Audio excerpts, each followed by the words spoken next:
A história é uma daquelas que todo mundo conhece, né? Um punhado de guerreiros, sem saída, encarando um império gigantesco. É o conto definitivo sobre sacrifício heróico contra todas as probabilidades. Mas, se a gente for além da lenda da Batalha das Termópilas, o que a história de verdade tem para nos contar? Vamos mergulhar nisso.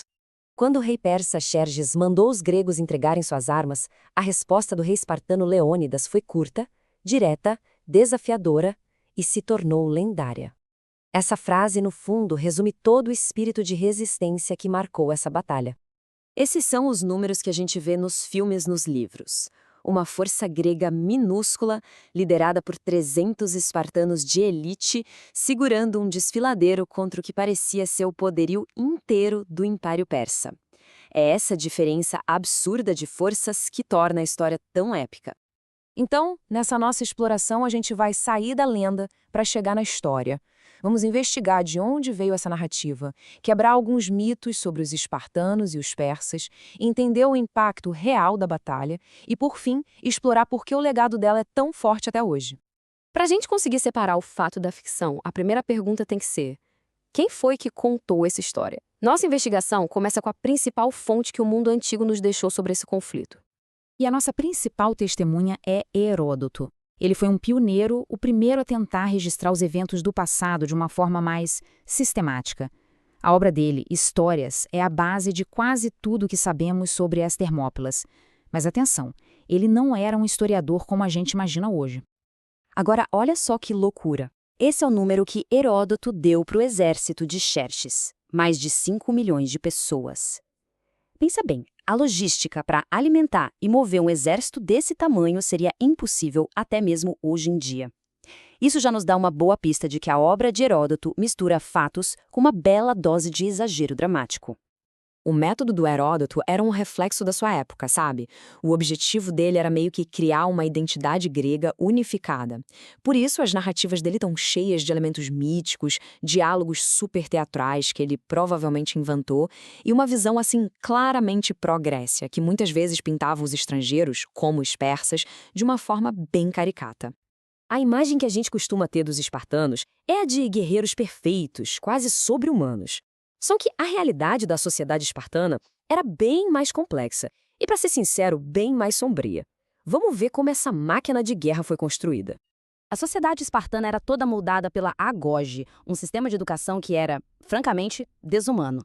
Desde o nascimento, a vida era um teste. As crianças eram arrancadas das famílias para passar fome, apanhar e lutar o tempo todo. O objetivo não era criar heróis, mas sim peças obedientes para a máquina de guerra do Estado. E aquele famoso lema espartano de nunca se render? Então, a história nos conta uma outra versão.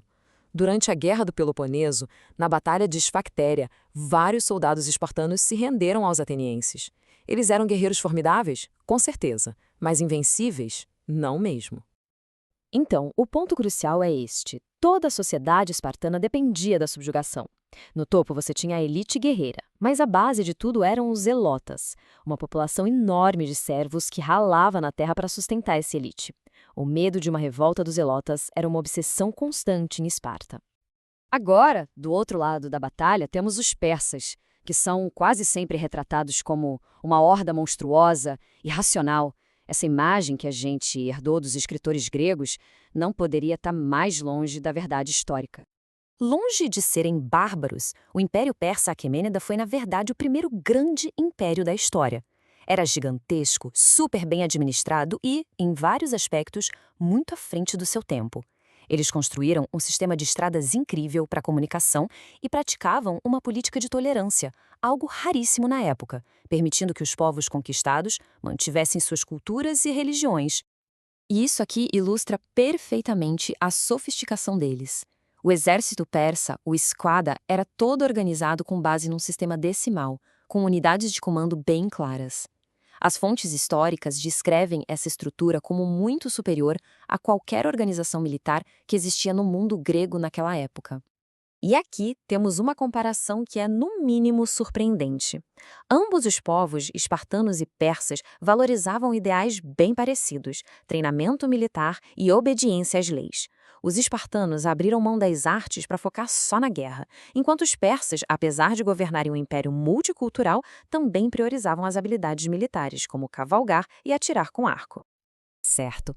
Se os espartanos não eram invencíveis e os persas não eram bárbaros, qual foi o verdadeiro significado estratégico dessa batalha? O que a morte de Leônidas e seus homens realmente conseguiu? E aqui está o grande paradoxo das Termópilas. No campo de batalha, foi uma derrota. Ponto. Os gregos foram aniquilados. No entanto, aquela resistência feroz por 3 dias atrasou o avanço persa. E esse atraso foi absolutamente fundamental para a vitória final dos gregos. Vamos ver como as coisas se desenrolaram. A resistência nas Termópilas deu tempo para a marinha ateniense se preparar.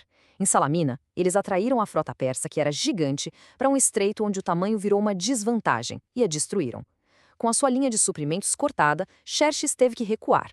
1 ano depois, em Plateia, o exército grego unido terminou o serviço, derrotando o que sobrou das forças persas. A gente sempre ouve que a história é escrita pelos vencedores, mas Termópilas parece ser a exceção que confirma a regra. É uma derrota que é celebrada como uma das maiores histórias de heroísmo. Por quê? A batalha se tornou um símbolo muito poderoso. Foi um grito de guerra que ajudou a unir as cidades e estados gregas que viviam brigando entre si contra um inimigo em comum. A história do sacrifício contra todas as chances se tornou um ideal de coragem e um exemplo de que, às vezes, só o ato de lutar já é uma vitória em si. Este epitáfio, que foi colocado lá no local da batalha, captura perfeitamente a essência do legado espartano. Não é sobre vitória, é sobre dever. É a história de homens que cumpriram seu papel até o fim, obedecendo às leis da sua pátria, não importando o preço. E tudo isso nos deixa com uma pergunta final. No mundo que quase sempre só celebra a vitória, por que a história de 300 homens que morreram num desfiladeiro se tornou a definição máxima de heroísmo? Talvez seja porque ela nos lembra que o verdadeiro valor não está em vencer, mas na coragem de resistir quando tudo parece perdido.